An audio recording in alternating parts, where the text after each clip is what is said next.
बारंबार प्रणाम। मंच पर विराजमान नारायण सरोवर विराजमान ठाकुर जी के अनन्य सेवक पूज्य महाराज जी को बारंबार वंदन करते हैं। आज से 2 वर्ष पहले नारायण सरोवर जाने का अवसर प्राप्त हुआ था और एक रात्रि तक वहाँ रह कर के ठाकुर जी का मंगल अनुभव और वहाँ जाके ठाकुर जी को कथा भी सुनाई थी। थोड़ी देर प्रांगण में बैठ कर के सुख प्राप्त हुआ था।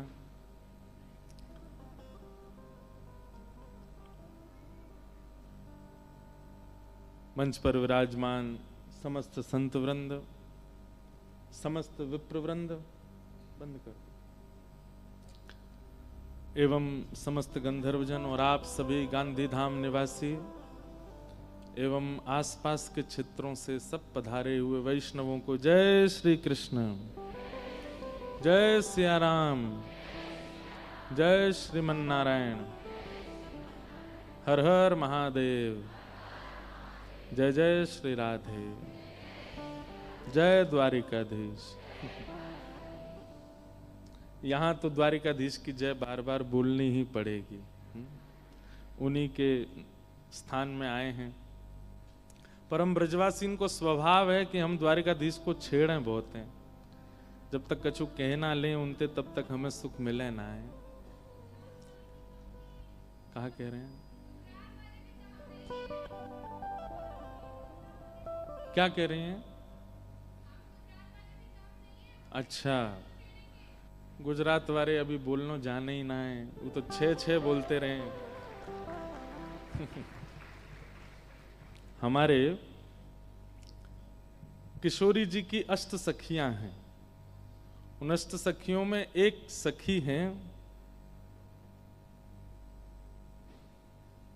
जैसे ललिता जी हैं, विशाखा जी हैं, रंग देवी हैं, तुंग देवी हैं। ऐसे ही एक सखी हैं, उनका नाम है सुदेवी। क्या नाम है? सुदेवी जो हैं,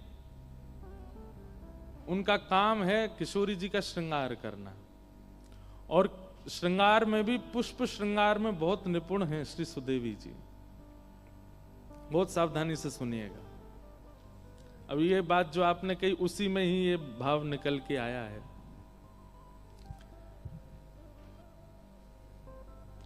हमारे मन में आज कथा में आ रहे थे तो कोई भाव आया। मैं सोच रहा हूं कि बोलूं कि नहीं। जैसे सप्तनिधियों का पद हमने यहां लिखा, आज मन हो रहा है कि अष्ट सखियों का पद भी एक लिखें और उस पद में, अब वो तो आज बैठेंगे देखते हैं, 8 सखियां और 8 की क्या क्या सेवा है और वो अपनी सेवा से कैसे रिझाती हैं। ऐसा भाव देखते हैं कि गांधी धाम की वायु में अष्ट सखियां आवे तो प्रकट करेंगे। तो उनमें से एक देवी हैं सुदेवी। तो सुदेवी जी का काम है किशोरी जी के पुष्प श्रृंगार करना। लाडली जी जब विराजमान हो जाती हैं तो किसी की सेवा स्वर्ण श्रृंगार धराने की है, किसी की सेवा वस्त्र संवारने की है, किसी की सेवा। अब ये लीला जो है ये निकुंज की लीला है। कुंज, निकुंज और निभृत निकुंज 3 है। बहुत ध्यान से सुनिएगा, सबके समझ में आने वाली बात नहीं है, फिर भी कह रहा हूं मैं। कुंज में सब लीलाएं होती हैं। गोवर्धन लीला कुंज में होती है, नाग मर्दन लीला, कालिया नाग मर्दन लीला कुंज में होती है, वेणुवादन लीला कुंज में होती है, ठाकुर जी का मधुमंगल श्रीदामा के संग खेल कुंज में होता है। पर जैसे निकुंज में जाते हैं तो निकुंज में वहां किसी और का प्रवेश नहीं है। किशोरी जी हैं, ठाकुर जी हैं और अष्ट सखियां हैं। और निभृत निकुंज में केवल किशोरी जी और ठाकुर जी, वहां अष्ट सखियां भी नहीं। या फिर कभी कभी निवृत्त निकुंज में वो जा सकता है जिस पर किशोरी जी कृपा कर दे। तो सुदेवी जी की सेवा है पुष्प श्रृंगार की। और आप पुष्प श्रृंगार में इतनी निपुण है, बढ़िया बढ़िया पुष्प कहीं मिल जाएं, उनका काम ये पूरे दिन पुष्प ढूंढना और उन पुष्पों से सुंदर माला बना करके किशोरी जी को धराना। और आप जब पुष्पों की माला आदि बना करके लाती हैं किशोरी जी के सन्मुख प्रस्तुत करती हैं तो किशोरी जी इतनी रीझ जाती हैं इन पर, क्योंकि एक तो होता है पुष्प और पुष्प में सुई पिरो करके माला बना देना, पर ये पुष्पों की आकृति इतनी सुंदर बनाती हैं कि जब किशोरी जी देखती हैं तो बहुत देर तक देखती रह जाती हैं। और फिर सुदेवी जी के हस्तकमल देखती हैं, बोले कैसे बनाती हो आप, इतने सुंदर कैसे धराती हो। यही सखियों का सुख है, यही सखियों का आहार है, यही सखियों का जीवन है कि हमारी किशोरी जी हमसे रीझ के, हमसे नेक देर बतिया लें, बस हमारे भाव से वो प्रसन्न हो जाए। हमारी आपकी तरह नहीं, रोटी बनाई, सब्जी में नमक बुरको, हल्दी डाली, लगा दी, भोग है गयो काम, नहीं। प्रेम में जैसी अवस्था होती है ना कि प्रियतम रीझे हमारे भाव से, वो सखियों की सेवा है, वो सखाओं की सेवा है। इसलिए हमारे वृंदावन रीति कहती है कि पहले अलियों को प्रणाम करो, अली मतलब सखी, आलियों को प्रणाम करो, वो कृपा करेंगी तब सेवा आवेगी, और जब सेवा आवेगी तब श्री जी का गुणगान गाओ। हमारे वृंदावन भाव में सीधे किशोरी जी को और ठाकुर जी का गुणगान गाने की आज्ञा नहीं है। पहले वृंदावन की सेवा करो, यमुना जी की सेवा करो, सखियों की सेवा करो, तब उनको भजो। तो सुदेवी जी पुष्प श्रृंगार करती हैं और होड़ रहती है सखियों में कि जिनको स्वर्ण का श्रृंगार करना होता है तो स्वर्ण के ऐसे ऐसे आभूषण बना करके लाती हैं, किशोरी जी को पधराती हैं, किशोरी जी खुश हो जाती हैं, आहा कितने सुंदर लग रहे हैं। स्वर्ण के आभूषणों को भी मात देने वाले श्रृंगार पुष्पों से बना करके लाती हैं सुदेवी जी। जब सुदेवी जी का श्रृंगार देखती हैं तो किशोरी जी स्वर्ण के आभूषण उतार देती हैं, पुष्प के आभूषण इतने अच्छे लगते हैं। वैसे स्वर्ण के, चांदी के, रत्नों के श्रृंगार हम मानवों को ज्यादा प्रिय हैं, पर हमारे वृंदावन चंद्र ठाकुर जी को और किशोरी जी को तो वनमाली भेष बहुत अच्छा लगता है। वन के विविध विविध पत्र हों, पुष्प हों, उनसे श्रृंगार उनको बहुत प्रिय लगता है। ऐसा कहते हैं कि श्री सुदेवी जी जब शीतकाल आता है ना, तो सर्दियों में ठाकुर जी माला नहीं पहनते, सर्दियों में ठाकुर जी पुष्प का श्रृंगार नहीं धारण करते। क्यों? शीतल होते हैं, तो ठाकुर जी को धराएंगे तो ठंड लगेगी। तो सुदेवी जी शीतकाल के समय में मूर्छा में ही रहती हैं। क्यों? क्योंकि सेवा कर नहीं पा रही, ठाकुर जी को दे नहीं पा रहे।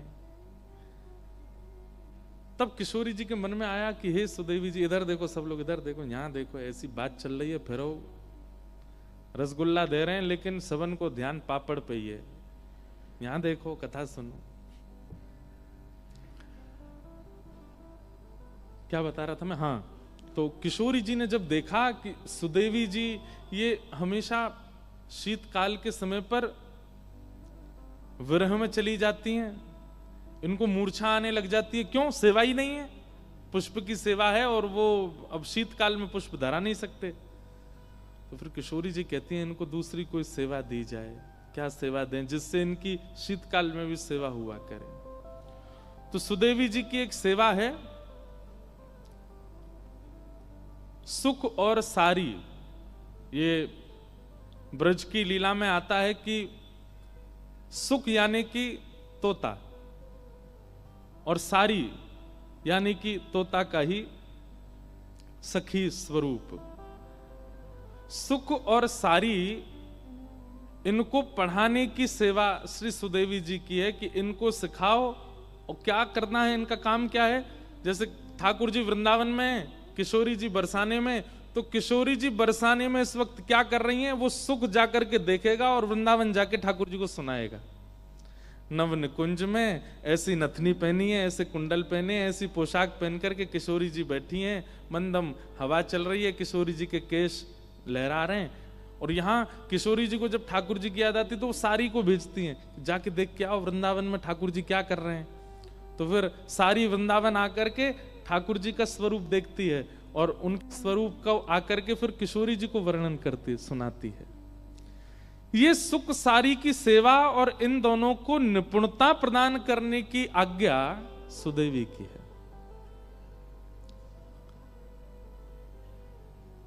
तो जब 6 महीना पुष्प का श्रृंगार नहीं होता तो सुख और सारी को पढ़ाती हैं कि किशोरी जी का अंग कैसे देखना है। ऐसे ये भी तो एक नियम है कि आप स्पष्ट किशोरी जी के सर्वांगीण अंग को नहीं देख सकते। कैसे देखना है, उसके प्रति आपका भाव कैसा होना चाहिए, उसके प्रति विचार कैसे होने चाहिए, वो सब चीजें अनुभव करना ये इनका काम है। और दूसरा, जब निकुंज में दोनों प्रिया प्रियतम मिलते हैं तो उनका मुखोल्लास करने के लिए, उनको सुख देने के लिए सुख और सारी दोनों आमने सामने बैठ जाते हैं और एक दूसरे के बातों का कटाक्ष करते हैं। कैसे? जो अभी हुआ उसी विषय में मैं सुना रहा हूं। जैसे सुख क्या कहेंगे, हमारे श्री कृष्ण तो अंगूर जैसे हैं। तो सारी कहेंगी अंगूर जैसे, मतलब ठाकुर जी और किशोरी जी बैठ के सुन रहे हैं और सुख और सारी आपस में संवाद करते हैं। तो सुख कहते हैं हमारे ठाकुर जी तो अंगूर जैसे हैं। तो सारी कहती अंगूर जैसे मतलब, बोले बाहर से भी कोमल, पालो तो भीतर भी रस है, ना गुठली है ना छिलका, पूरे पूरे ग्रहण करवे योग्य हैं, कछु छोड़वे लायक है ना हमारे ठाकुर जी में। हमारे यहाँ एक रसिया गाया जाता है, खातिर कर ले नई गुजरिया रसिया ठाड़ो तेरे द्वार, खातिर कर ले नई गुजरिया रसिया ठाड़ो तेरे द्वार, रसिया ठाड़ो तेरे द्वार। समझ में आ रही है? हाँ या ना कछु तो बोलो। आ रही? पीछे वाले ने समझ में आवे, आगे वाले तो ऐसे ही समझ। खातिर कर ले, खातिर मतलब अरे जैसे घर में मेहमान आता है तो उसको माला पहनाते हैं, उसको ठंडा पानी पिलाते हैं, उसको शरबत देते हैं, चाय नाश्ता कराते हैं, ये खातिर करना होता है। तो हमारे ब्रज में गाते हैं, खातिर कर ले नई गुजरिया रसिया ठाड़ो तेरे द्वार, खातिर कर ले नई गुजरिया रसिया ठाड़ो तेरे द्वार। ये रसिया तेरे नित नहीं आवे, ये रसिया तेरे नित नहीं आवे, प्रेम होए तब दर्शन पावे, प्रेम होए तब दर्शन पावे, अधरामृत को भोग लगावे, अधरामृत को भोग लगावे, कर मेहमानी अब मत चूके समय न बारंबार, हाँ कर मेहमानी अब मत चूके समय न बारंबार। देखो है तो रसिया लेकिन सिद्धांत की बात है। ये रसिया तेरे नित नहीं आवे, ठाकुर जी नित नहीं आते हैं। रे रसिया तेरे नित नहीं आवे, जब किसी के चित्त में बहुत प्रेम उमड़ता है, प्रेम होए तब दर्शन पावे, तभी इनके दर्शन होते हैं। कर मेहमानी अब मत चूके समय न बारंबार, ये बात आप लोगों के लिए भी है। गांधी धाम में रोज कथा नहीं होती, और कथाएं तो होती होंगी लेकिन वृंदावन रस की चर्चा रोज नहीं होती। प्रेम होता है तभी ये प्रकट होती है। तो भैया सुन लो, समझ लो, ध्यान पूर्वक इसको धारण कर लो, समय ना बारंबार, बार बार नहीं मिलेगा। तो ऐसे हमारे ब्रज में रसिया गाते हैं, और उस रसिया में एक बात कहते हैं, क्या? हृदय की चौका कर ले हेली, हृदय की चौका कर ले हेरी, नेह को चंदन लगा नवेली, नेह को चंदन लगा नवेली। ये सब ठाकुर जी के सखा बोलते हैं सखियों को। दीक्षा ले और बन जा चेरी, दीक्षा ले और बन जाए चेरी। पुत्रिन, अब देखो शब्द समझने पड़ेंगे। पुत्रिन पलंग बिछाए, हाँ पुत्रिंग पलंग बिछाए, पलक की कर ले बंद किवाड़, हाँ पुत्रिन पलंग बिछाए, पलक की की बात भैया ये ठाकुर जी तेरे द्वार पे आए, हृदय रूपी चौकी पे ने बैठा और नेह को चंदन लगा नवेली। घर पे आए मेहमान को चंदन लगा, तो नेह को, प्रेम को चंदन लगा। दीक्षा ले और बन जा चेरी, मतलब इन पे समर्पित है जा।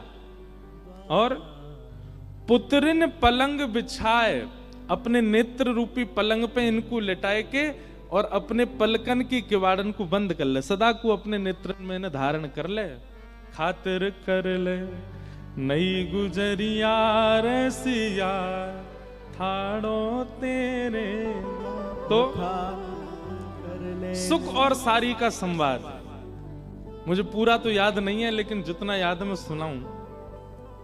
तो उसमें सुख कहते हैं हमारे कन्हैया तो अंगूर जैसे हैं, बाहर भी छिलकाना है भीतर गुठली ना है, रस ही रस है कहीं तो खा लो।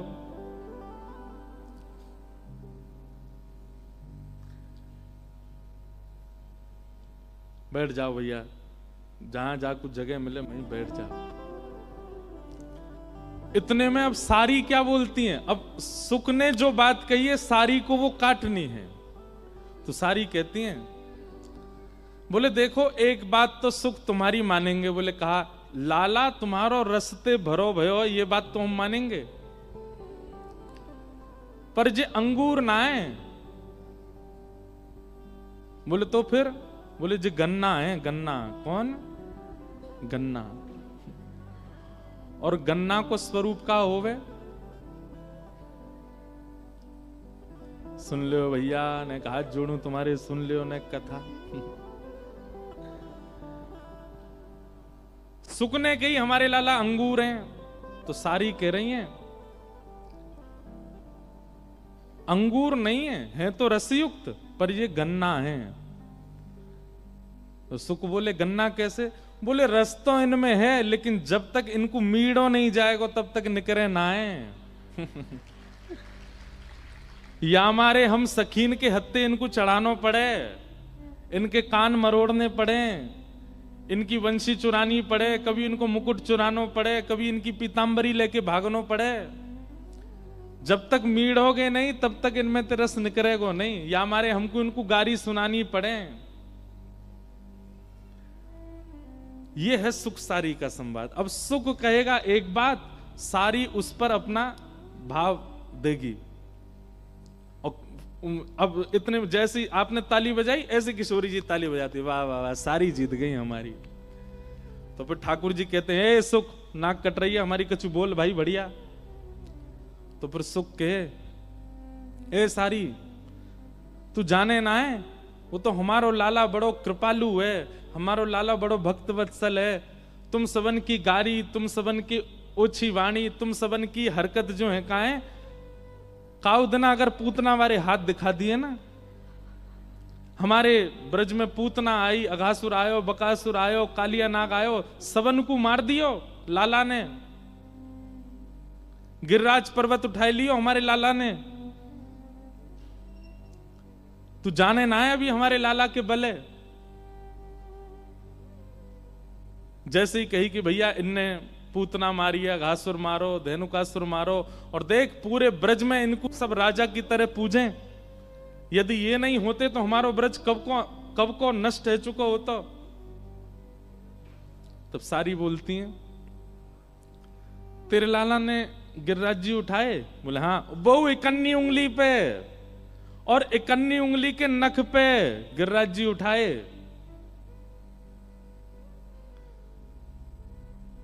तब सारी कहें, इतना बड़ो 21 किलोमीटर को पर्वत उठा लियो अपने बाम हस्त की इकन्नी उंगली के नख पे, जय हो।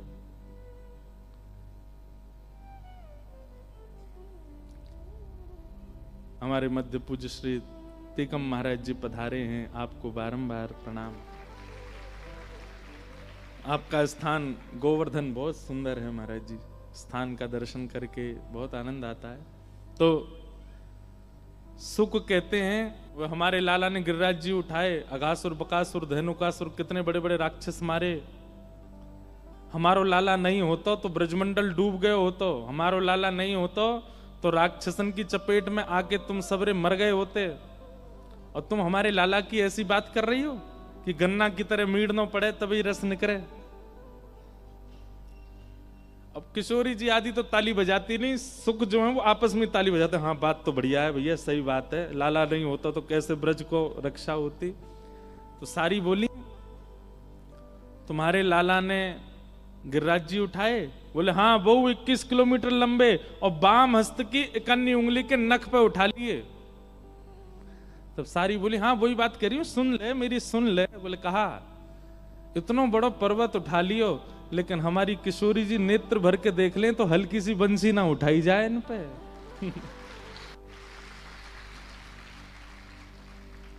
वो भाव कहते हैं ना, जब देखी वृषभानुजा हिय विच उठी हूक, वंशी रह गई हाथ में फिर न लागी फूंक। सारी बोली अरे भैया वो एक इकन्नी उंगली पर उठा लियो, लेकिन यहाँ दो दो हाथ लगाने पड़े तब वो बंसी उठे ना है। एक सारी बोली अरे सुनो बंसी उठा तो लेवे, लेकिन गिरिराज जी तो सीधो खड़े होकर उठा ले, लेकिन वह बंसी को उठावे में टेढ़ो मेढ़ो है जाए, त्रिभंगी है जाए पूरा। किशोरी जी फिर ताली बजाती हैं। ठाकुर जी को प्रसन्नता तो होती लगे, ए सुख तू नाक कटवा रहो, हमारी कछु तो बोल बढ़िया। ये सुख और सारी को पढ़ाना और इनको लीला में रस संवर्धन करने की सेवा किनकी है? सुदेवी जी की। किशोरी जी की अष्ट सखियों में एक सखी श्री सुदेवी जी। किशोरी जी को बहुत सुख मिलता है इनके इस भाव से। एक हमारे मित्र हैं, उन्होंने मुझे ये भाव क्यों चल रहे हैं आज, उन्होंने अष्ट सखियों के प्रणाम का एक पद भेजा मुझे, इसलिए तब से ये भाव आ रहा था कि अष्ट सखियां, कईयों को तो पता ही नहीं अष्ट सखियां कौन कौन सी हैं, वो अष्ट सखियों को प्रणाम करो सब लोग। कौन कौन सी अष्ट सखियां?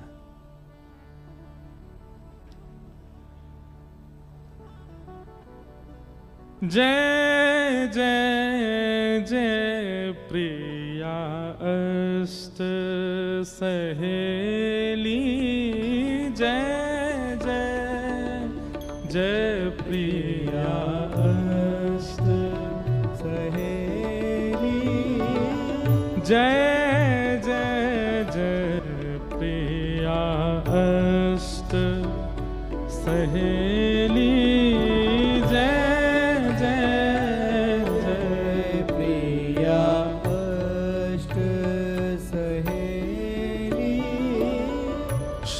ललिता जू विशाखा चित्रा, श्री ललिता जू चित्रा, सब गाओ। श्री ललिता जू विशाखा चित्रा,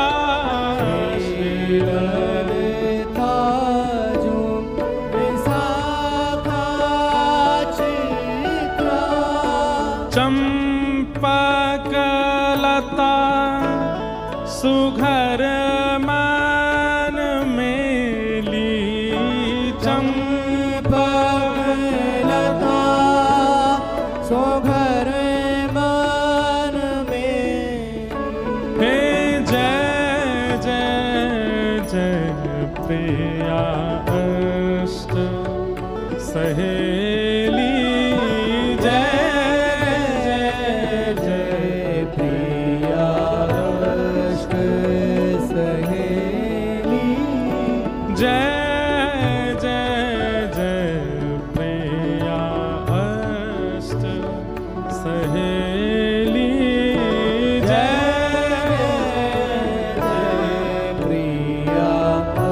आपको एक बात बताएं, ठाकुर जी के श्रृंगार में जाने से पूर्व, भोग की सेवा में जाने से पूर्व, शयन कराने से पूर्व, जलझारी धराने से पूर्व, उत्सव प्रारंभ करने से पूर्व इन अष्ट सखियों को प्रणाम सबको करना चाहिए। जो प्रेम लक्षणा भक्ति करते हैं वो सब इस पद को याद कर लीजिए, नित्य गाया कीजिए। ये अष्ट सखियां कृपा करेंगी, वृंदावन कृपा करेगा, तभी सेवा निपुण हो सकती है। जय जय जय प्रिया अष्ट सहेली, जय जय जय प्रिया अष्ट सहेली, तुंग विद्या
सहेली, जय जय जय प्रिया अष्ट सहेली। ये 8 नहीं होती तो कभी वृंदावन की निज लीला का प्रकाश नहीं होता। हमारे ब्रज की भाव ऐसा कहते हैं कि श्री प्रिया प्रियतम अपने सुख के लिए कोई लीला नहीं करते हैं। दर्पण हाथ लिए नंद नंदन किशोरी जी से पूछ रहे हैं तुम सुंदर हो कि मैं सुंदर हो बताओ। अब किशोरी जी कह रही हैं कि आप तो ऐसे हो जैसे अंधियार हो। ये सब लीला किशोरी जी ठाकुर जी एक दूसरे को सुख, वो तो सदा सुख में ही रहते हैं, वो तो सदा आनंद में रहते हैं। ये सब सुख अपनी सखियों को देने के लिए ठाकुर जी लीला करते हैं। अगर अष्ट सखियां नहीं होती तो वृंदावन रस प्रकट नहीं हो पाता। कौन कौन सी हैं? ललिता जी, विशाखा जी, चित्रा जी, चंपकलता जी, तुंग विद्या, इंदुलेखा, रंग देवी और सुदेवी। ये अष्ट सखियां, और ये सब कहां प्रकट हुई हैं? किशोरी जी के और श्री ठाकुर जी के अंग से ही इनका प्रादुर्भाव हुआ। इनकी इच्छा जो होती है ठाकुर जी वैसी लीला करते। एक दिन सुदेवी कानों में पुष्प का श्रृंगार धरा रही थी। पुष्प की श्रृंगार करती थी सुदेवी जी। जैसे ही पुष्प श्रृंगार करने लगी इतने में ठाकुर जी ने वंशी बजाई, और जैसी वंशी बजाई तो किशोरी जी उठ के जाने लगी।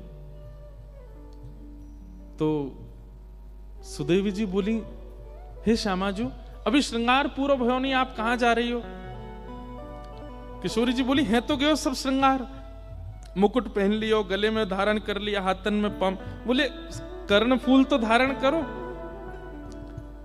किशोरी जी बोली, मेरे कर्ण को आभूषण तो श्याम सुंदर की वंशी है, और वाके आगे मैं सब त्याग दूंगी, वाके आगे और कुछ नहीं। तो सुदेवी जी बोली, अच्छा या बैरनी बंसी ने मेरी एक सेवा छीन ली या दारी किए बताऊंगी मैं। सो एक दिन ठाकुर जी सो रहे यमुना जी के तट पे, बढ़िया गहरी नींद में सो रहे थे। रात भर सोते तो है नहीं, राज करते हैं, दोपहर में ही सोते हैं। जब गैया चराने जाते हैं तभी ठाकुर जी शयन करते हैं। गहरी नींद में सो रहे हैं, छोटे से ठाकुर जी के थोड़े थोड़े खर्राटे भी आ रहे हैं। इतने में ही सुदेवी गई, और वहां ने जैसे ही देखी ठाकुर जी के लेटे भय, ये वंशी मेरी सेवा में विघ्न डारे, सो ठाकुर जी की खोच में धरी वही वंशी धीमे ते निकार के और चुराए के भाग गई वहां ते, और ले जा करके किशोरी जी के बगल में पधरा दी। किशोरी जी बोली, अरे सुदेवी ये तने कहा क्यों? बोले, ये वंशी या की वजह से आज मैं सेवा ना कर पाई आपकी। मैं आपके कानन में पुष्प धरा रही और ये वंशी की धुन सुनते ही आप दौड़ गई वहां पे। लो या यहीं रख लो, और ये जब जब मैं कानन को श्रृंगार करूंगी तब तब वंशी आप ही बजाती रही हो ताकि मेरी सेवा पूरी हो। अब ये श्याम सुंदर के पास नहीं रहेगी।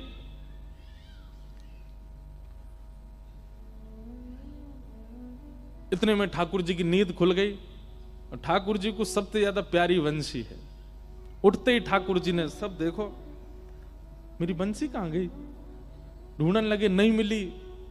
तो ठाकुर जी को तो पता है कि कोई भी चीज मेरी चुरावे की, मैं सबसे बड़ा चोर, मेरी वस्तु चुरावे की सामर्थ्य केवल और केवल ये अष्ट सखीन में, और कोई में नहीं है। तो ठाकुर जी कहीं जाते भी नहीं है और कहीं ढूंढने, सीधे वहीं पहुंचते हैं कुंज में। किशोरी जी बैठी हैं, सुदेवी जी सुंदर श्रृंगार कर रही हैं, ललता विशाखा पंखा जल रही हैं, आदि आदि सेवा चल रही है। इतने में ठाकुर जी गए, हाथ आग करके बोले, दे दो। नाम नहीं बोला सामग्री का, केवल हाथ आग कह रहे, दे दो। इतने में सुदेवी बोली, हम पे ना है। ठाकुर जी बोले, कहां ना है? बोले, जो तुम मांग रहे हो वही ना है। ठाकुर जी, तुम्हें कैसे पता मैं कहां मांग रहा हूं? बोले, हमें ना पता तुम कहां मांग रहे हो, पर जो भी मांग रहे हो वो हम पे ना है। श्यामाजू देखो, आप सब लीला करो, सेवा करो, सब आनंद, मेरी वंशी मत ले करो, या मुंह को दे दो, मुंह पता है आपके पास धरी है। इतने में किशोरी जी ने वंशी निकारी। सुदेवी जी बोली, शी जी आप पे भी मान करनो ना आवे, आप पे भी नेक नेक देर खिलानो ना आवे, नेक में ही कछु सामग्री लाओ, नेक में ही दे दें, प्रस्तुत कर दें। नेक भी इन्हें डरा के तो रखा करो, नेक नहीं तो सिर पर चढ़ जाएंगे जी हमारे। वंशी लाके मैंने दी, एक आध दो दिन बाद धरी रखती, नेक में निकाल के दे दी। ऐसी हमारी भोली सी किशोरी जी। सुदेवी जी बोली, हे श्याम सुंदर, वंशी हमारी श्यामाजू के पास है, और हमारी श्यामाजू जा पे एक बार हाथ धर दें वो फिर इन्हीं की है जाए। अब जी इन्हीं की है। अब या वंशी को नाद आज तक तुमने कियो, अब तक किशोरी जी करेंगी। ठाकुर जी मुस्कुरा के बोले, जे इन पे बजेगी ना, ये बजा ही ना पाएंगे। इतने में सब सखी आई और आंख निकाल करके ठाकुर जी को देखने लगी। हमारी किशोरी जी कोई चीज में निपुण नहीं है, ऐसा है ही ना सके। ये गायन करें तो सरस्वती कान लगा के सुने, ये वीणा बजावे तो वीणाधारी बड़े बड़े गंधर्वजन सामने नतमस्तक है जाएं। अरे गानो बजानो तो बहुत दूर की बात है, हमारी श्री जी जब चले ना, उनके पामन में बंधे हुए नूपुरन के स्वर पे राग रागनी नृत्य करें, और तुम कह रहे हो हमारी श्री जी नेक्सी सी बंसी ना बजा पाएंगी।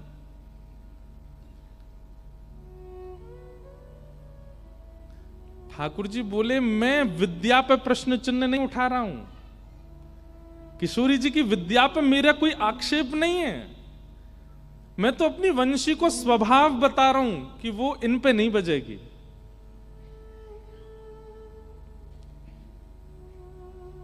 सुदेवी जी बोली, श्यामाजू आप दिखाए दो इन्हें, नेक बजाए दो, वंशी बजाए दो नेक। रुको तुम अभी अभी बजा। ठाकुर जी खड़े गए, बजाओ, मैं भी देख रहा हूं, बजाओ। आज अगर ये बज जाए तो मैं भी नंद को लाला नहीं। सुदेवी बोली, ऐसा है सके कि भैया इनने कहीं सौगंध वोगंध दे दी हो। सुदेवी बोली, हरी पत्ती सामने कसम उतारी राम ने। हरी वंशी तो पे जितनी कसम चढ़ी है सब उतर गई, आज तो को बजनो ही है, आज किशोरी जी बजाएंगी। ठाकुर जी खड़े, बोले मैं हूं देखूं। अरे भैया कोई सौगंध नहीं है, कछु नहीं है, फिर भी बजा जाएंगे। किशोरी जी ने जैसे अधर पर वंशी धारण करी, और वंशी धारण करके अपने कोमल मुखमंडल से जैसे ही प्राण पिरोए, नहीं बची। किशोरी जी ने सबरी उंगली फेर ली, लेकिन वंशी नहीं बची। ये दृश्य देख करके ललिता विशाखा सब आश्चर्यचकित है गई। हे श्यामाजू, ऐसा कौन सा साज है, ऐसा कौन सा वाद्य है? अरे हमारी किशोरी जी को इतना श्रम भी ना करना पड़े। अरे अधर पर धारण हेती वंशी अपने आप स्वतः बजने लग जाए, हाथन में आती वीणा अपने आप स्वर प्रकट करने लगे। और ये वंशी बज नहीं रही है। ठाकुर जी सामने खड़े खड़े मुस्कुरा रहे हैं। ए सुदेवी, बहुत देर रही खड़े खड़े, एक सिंहासन लगा, मैं बैठूं देखूं, ने कहा देर तो आनंद करूं। ठाकुर जी ने खूब आज आनंद कर रहे हैं। किशोरी जी नहीं बजा पाए, सब ने प्रयास कर लिए, लेकिन अंत में ठाकुर जी बोले अब वापस दे दो। जो वस्तु आपसे बजी ही नहीं रही है, आपके प्रयोग की नहीं है, वह वो दे दो। अंत में किशोरी जी बोली सुदेवी देते हो। और सुदेवी जी ले जाकर के वंशी ठाकुर जी को दे। जैसे ही ठाकुर जी ने अधर पर धारण करी और कोमल उंगलियों से छिद्रों को आच्छादित किया, बज उठी वंशी। आज पहली बार ऐसा हुआ कि वंशी नाद सुन करके गोपियों को, इन सखियों को आनंद नहीं क्रोध आ रहा है। और ललिता विशाखा बोली पकड़ लो, छीन लो या बांसुरी को और ले करके अपने पामन ते तोड़ दो, चूर चूर कर दो, जमुना जी में बहा दो। अरे अरे बैरणी, अरे तू भी कृष्ण की तरह छली कपटी है गई है। किशोरी जी की सेवा में आई तो बज नहीं रही है, और वहां जाके बजन लगी। ठाकुर जी ने हृदय से लगा लियो, मेरी वंशी को दोष मत दो। तो किशोरी जी के हाथ में क्यों नहीं बजी? ठाकुर जी बोले ये स्वर से ना बजे, ये फूंक से ना बजे, ये तो भाव से बजे। और या को मतलब ये नहीं है कि किशोरी जी में भाव नहीं है, ताली मत बजाइयो भैया, हाथ जोड़ू तुम्हारे। गलत अर्थ मत लगाओ।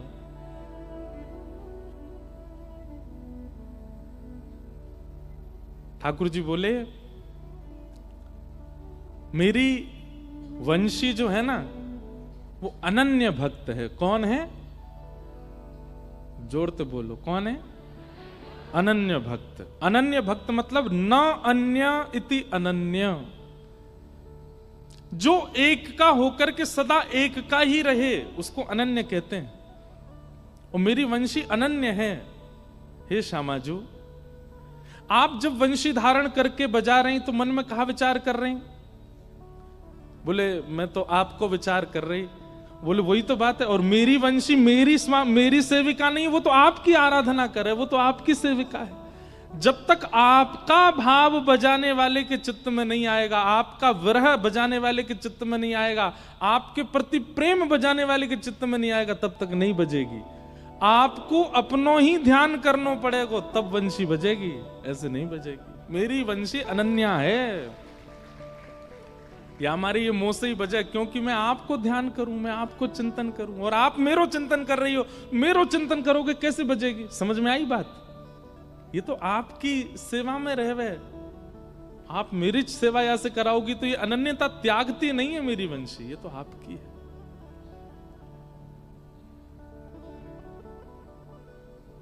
सुदेवी जी को मौत छोटा सा रहेगा, ठाकुर जी अपनी वंशी लेकर के निकल गए। जय जय जय प्रिया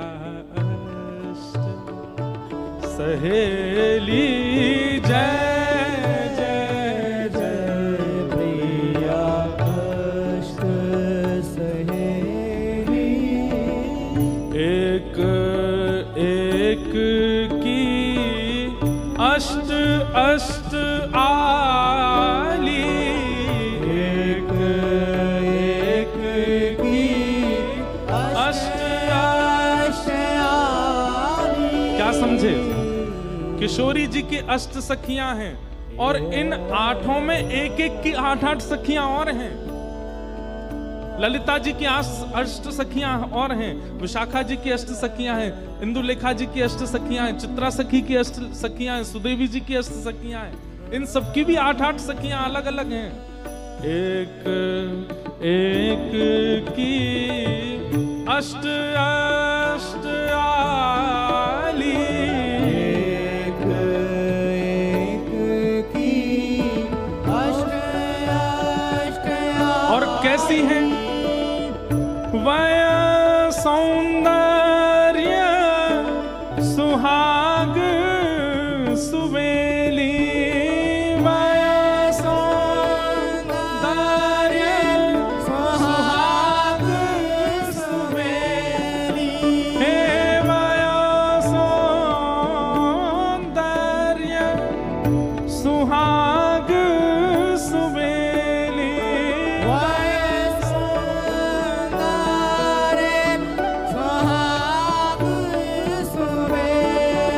मतलब अगर ब्रह्मलोक इंद्रलोक की अप्सराएं जो सबसे सुंदर हैं, वे सुंदरता अगर कहती हैं तो सुंदरता की सिंधु हैं, इतनी सुंदर हैं ये अष्टसखियां। वय सौंदर्य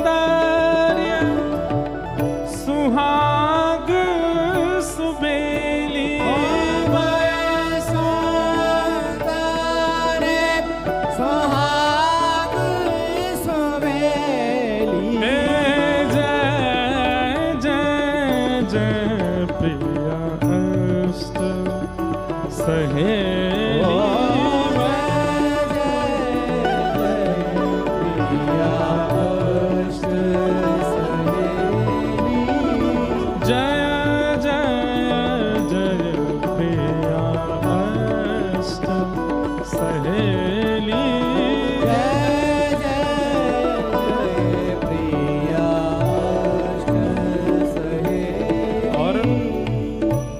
आठों सखियों का कर्म क्या है, करती क्या है?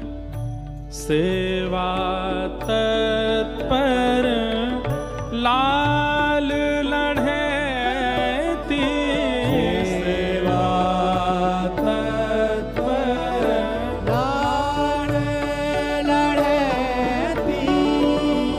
अब इतनी सेवा में तत्परता शायद और कहीं नहीं हो सकती। किशोरी जी का श्रृंगार किया है ठाकुर जी ने, आज पत्रावली ठाकुर जी ने बनाई है, केश ठाकुर जी ने गूंथे हैं, किशोरी जी के नेत्रन में काजल ठाकुर जी ने पधरायो है।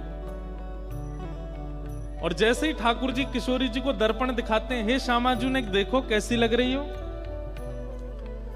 तो और दिन तो अपना रूप देखती हैं, लेकिन ठाकुर जी ने श्रृंगार किया है इसलिए अपने रूप पर इतनी मोहित हो गई किशोरी जी कि अपने रूप को अपलक नेत्रों से देख रही हैं।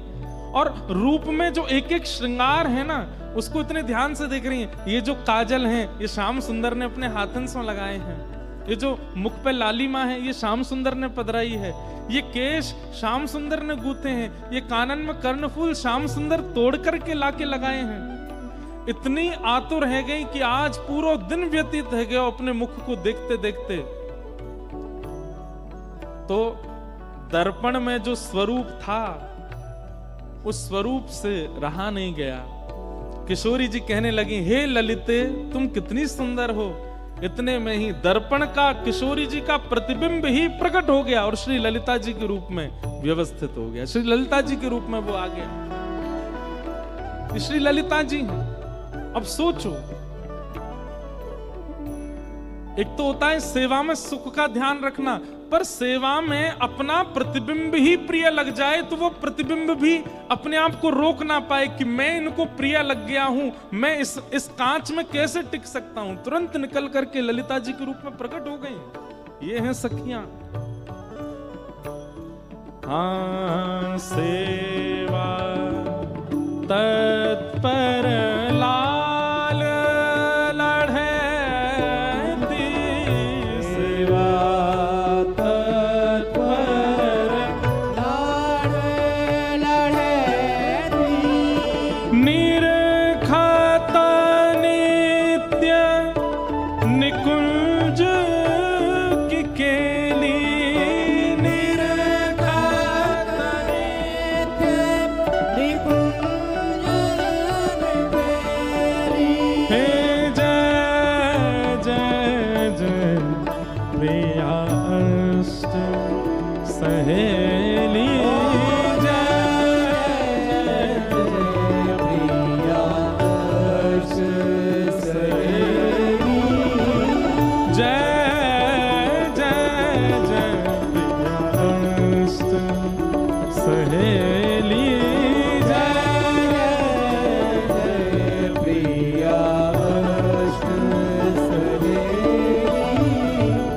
सरस माधुरी शरण तिहारी, सरस माधुरी शरण तिहारी, सरस माधुरी शरण तिहारी, सरस माधुरी शरण तिहारी, देव जुगल पद रतियाल बेली, देव जुगल पद रतियाल हे देव जुगल पद रतियाल बेली, जुगल पद रतियाल हाँ जय जय जय प्रिया अष्ट सहेली, जय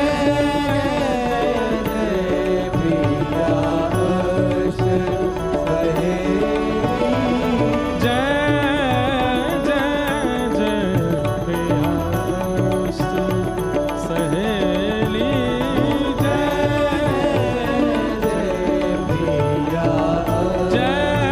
जय प्रिया, जय जय प्रिया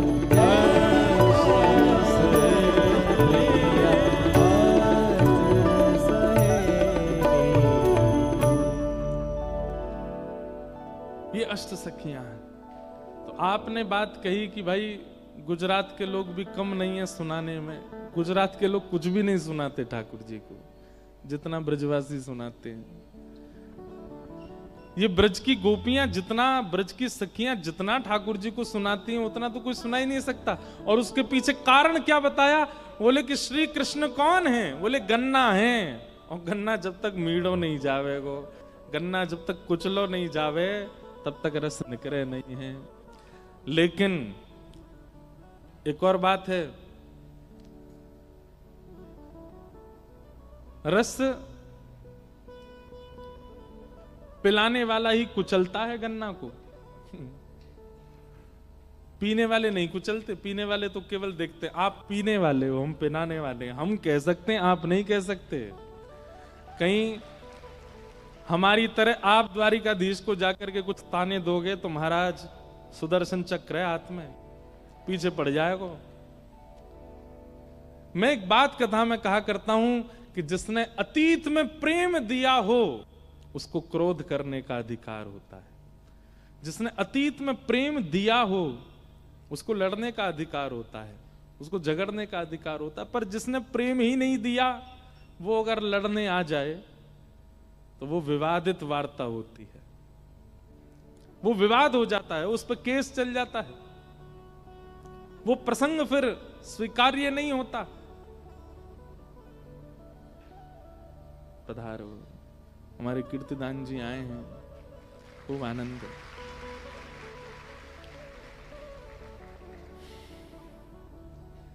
आज वृंदावन रसामृत पद, जय हो, वृंदावन रसामृत पद आप सबके बीच प्रस्तुत होगा। और उस दर्शन के पश्चात फिर रात में हम लोग सुंदर आपका भाव सुनेंगे, खूब आनंद करेंगे। आप सब लोग भी खूब आनंद से बैठ करके श्रवण करना। हमने तो कहा ना, आप जो गाएंगे वो समझने की जिम्मेवारी आपकी, नाचने की जिम्मेवारी मेरी। हमको कई बार शब्द भले ही समझ में ना आते हो पर भाव बहुत अच्छा लगता है।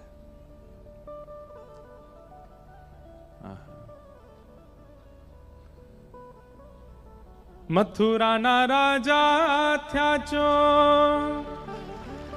गोवाणो ने भूली गया छो।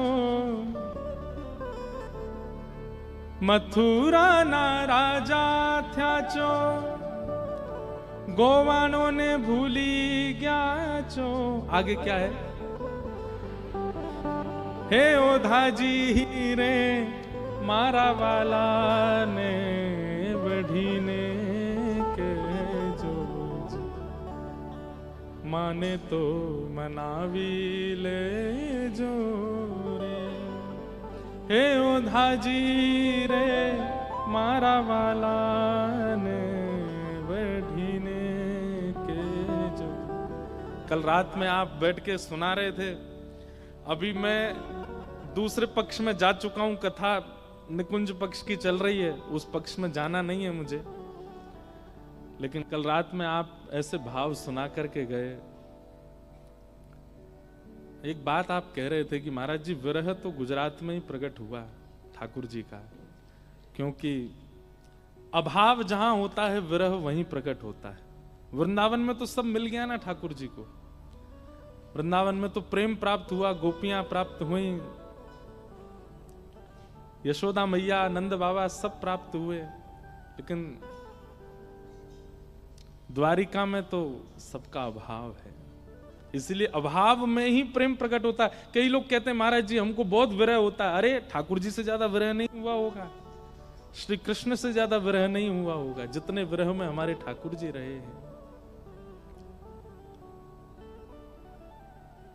हमारे नंदलाल जी भी बैठे हैं, ये तो आपके कच्छ के ही हैं, गांधीधाम के पास के। इन्होंने एक बहुत सुंदर वो बरसाने की छोरी करके इशारों बुलाए, उसका इन्होंने ठाकुर जी का वर्जन निकाला है, बहुत अच्छा, मैंने सुना, खूब बढ़िया लग रहा था। तो प्रथम अर्चना अलियों की है, सखियों की है। ये ललिता जी हुई, विशाखा जी हुई। ललिता जी कैसे प्रकट हुई मैंने बताया कि किशोरी जी का ही प्रतिबिंब स्वरूप, उन्हें देखकर के किशोरी जी के मन में भाव आया कि ये स्वरूप सदा मेरे सन्मुख रहे। एक प्रकार से कह दूं तो कोई अतिशयोक्ति नहीं, ललिता जी कौन है? किशोरी जी का ठाकुर जी के द्वारा किया गया श्रृंगार ही प्रतिबिंब में जो प्रकट है वो श्री ललिता जी हैं। हम लोग जिन किशोरी जी का दर्शन करते हैं उनका श्रृंगार विशाखा ने किया होगा, उनका श्रृंगार कीर्ति मैया ने किया होगा, उनका श्रृंगार वृषभानु जी ने किया होगा, उनका श्रृंगार उन्होंने स्वयं किया होगा। पर श्री ललिता जी का अगर आप दर्शन करो तो ललिता जी कौन है? ठाकुर जी जब किशोरी जी का श्रृंगार करते हैं और किशोरी जी जब ठाकुर जी के श्रृंगार में युक्त होती हैं, वो जो किशोरी जी का स्वरूप प्रतिबिंब में आता है वो श्री ललिता जी, वो ललिता सखी।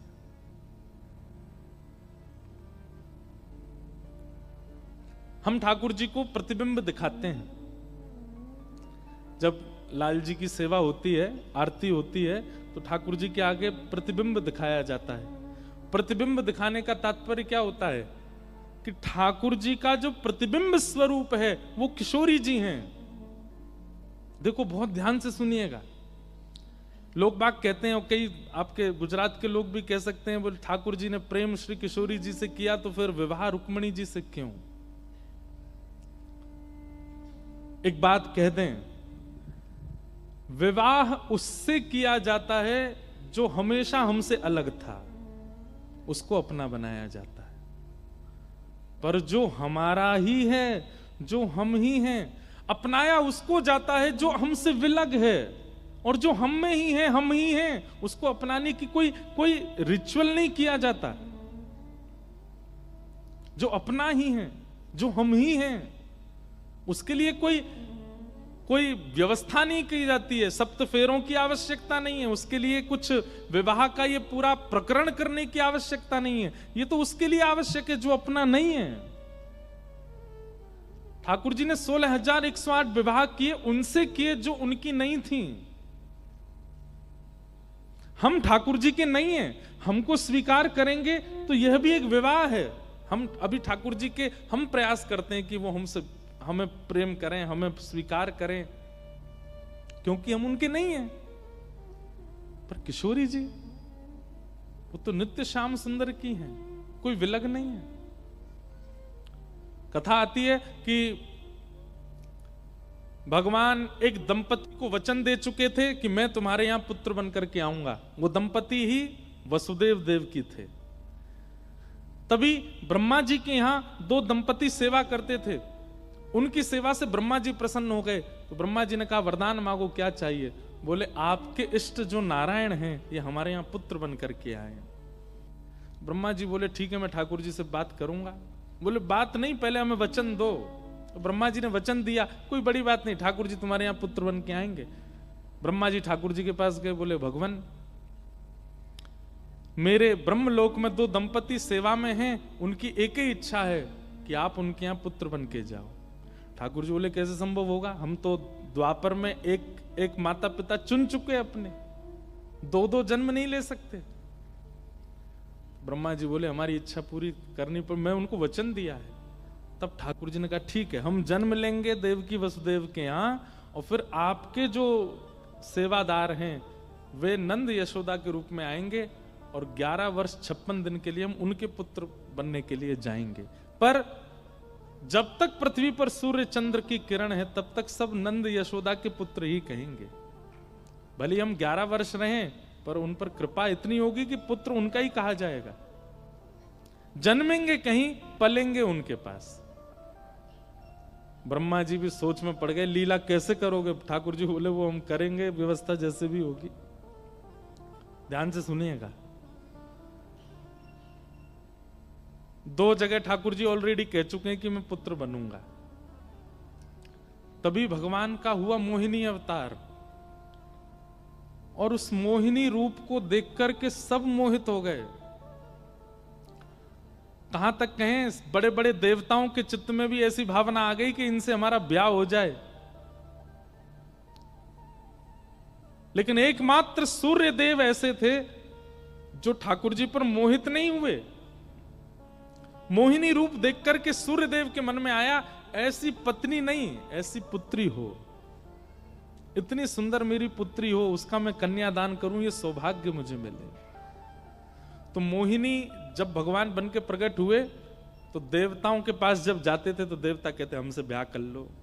ठाकुर जी कहते दारी के ब्रह्मा विष्णु हूं मैं, मेरा रूप नहीं पहचानना है। लेकिन जब सूर्य के पास गए तो सूर्य क्या कहते हैं,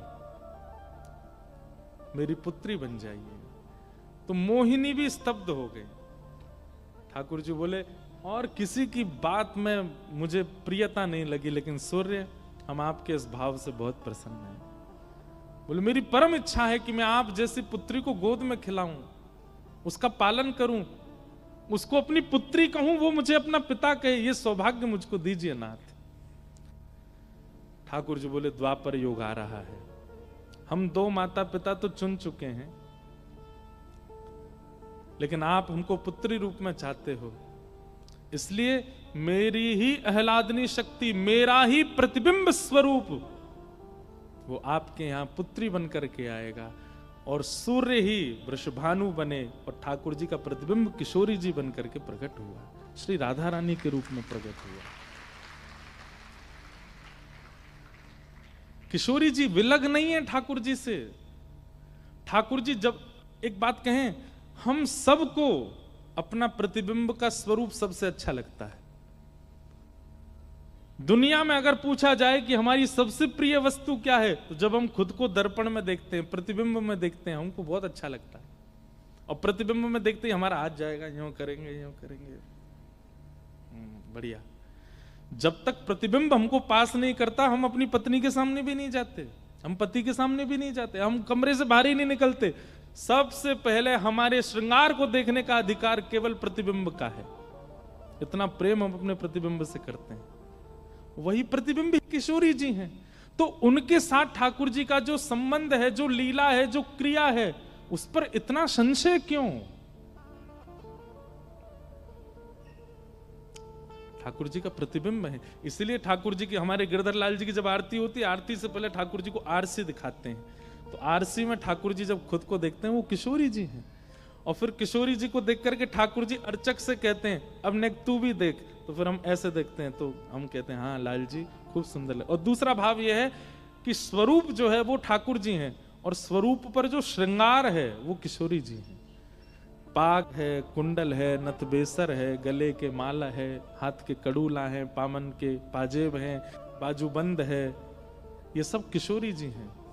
तो ठाकुर जी अपने ऊपर किशोरी जी कितनी प्रभाव में आई है ये देखते हैं। किशोरी जी जब प्रतिबिंब देखती हैं तो आप कहोगे तो किशोरी जी किसको देखती हैं? ठाकुर जी को? नहीं, ठाकुर जी का प्रतिबिंब किशोरी जी और किशोरी जी का प्रतिबिंब श्री ललिता जी। ललिता जी कौन है? अष्ट सखियों में प्रथम सखी, ये किशोरी जी का प्रतिबिंब है। लेकिन कौन सा प्रतिबिंब? बहुत ध्यान से सुनने, आज तो हम निकुंज में चले गए, हमको क्षमा कर दो आप। कौन सा स्वरूप? ठाकुर जी के द्वारा सजाया गया किशोरी जी का स्वरूप।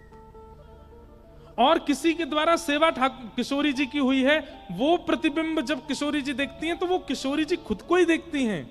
लेकिन जब श्रृंगार ठाकुर जी करते हैं और उस समय जब प्रतिबिंब किशोरी जी देखती हैं, वो जो स्वरूप है वो ललिता जी, वो श्री ललिता जी।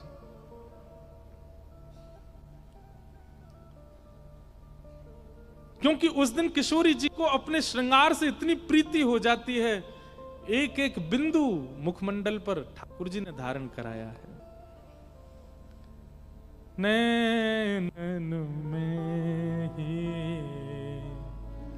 राखूं पिया तो है, नैनन में ही राखूं पिया तुमरी एक रों की छवि पर, तुमरी एक रोम की छवि पर, जगत वार सब लाखों, जगत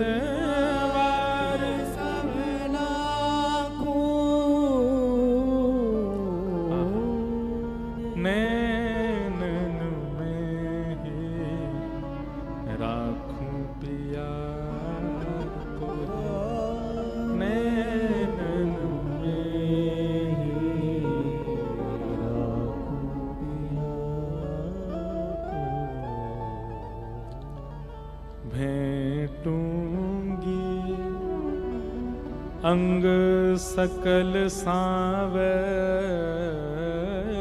को भेंटूंगी, अंग सकल सांवर अधर सुधारस चाखूं, अधर सुधारस चाखूं, रसिक प्रीतम हित चित की बातें, रसिक हित चित की बात, रसिक प्रीतम हित चित की बातें, रसिक प्रीतम हित चित की बात, काहूं सो नहीं भाकूं, काहूं सो नहीं भाकूं, नैनन में ही राखूं पिया तुझे, नैनन में ही राखूं पिया।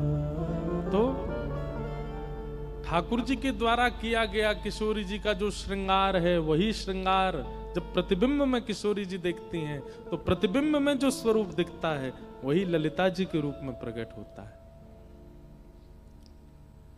श्री विशाखा जी वो किशोरी जी का हास्य स्वरूप है। जब ये अष्ट सखियां कुछ विलग नहीं है, किशोरी जी के ही अलग अलग अंग की प्रतिभा, अलग अलग अंग की शोभा, अलग अलग उनकी मुद्रा ही इन स्वरूपों में प्रकट हो जाती है। और निकुंज में लीला विस्तृत हो, लीला प्रवाहित हो, उसकी जिम्मेवारी इनकी होती है कि लीला होती रहे निकुंज में। प्रिया प्रियतम सदा मिले रहें, कुछ न कुछ लीला अनुसंधान करते रहें, ऐसी शोभा बढ़ती रहे। ये भाव है अष्ट सखियों का। और उसी लीला में एक दूसरे की निंदा नहीं कहेंगे, व्याज स्तुति कहते हैं। व्याज स्तुति का मतलब होता है किसी को छेड़ना। जैसे कोई बहुत प्रेमी आता है तो उससे सीधे हम ये नहीं कहते आओ आओ आओ भाई बड़े दिन में आए, ये तो फॉर्मेलिटी वाला होता है।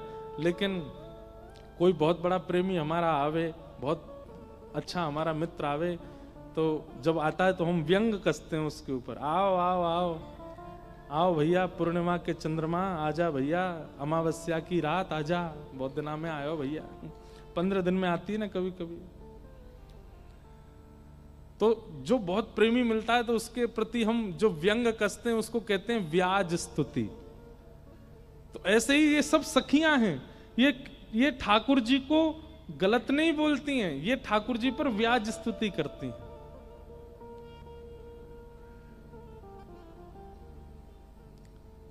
ये त्रिभंग लली जो ठाकुर जी का नाम है, ये कोई अच्छा संबोधन थोड़ी है।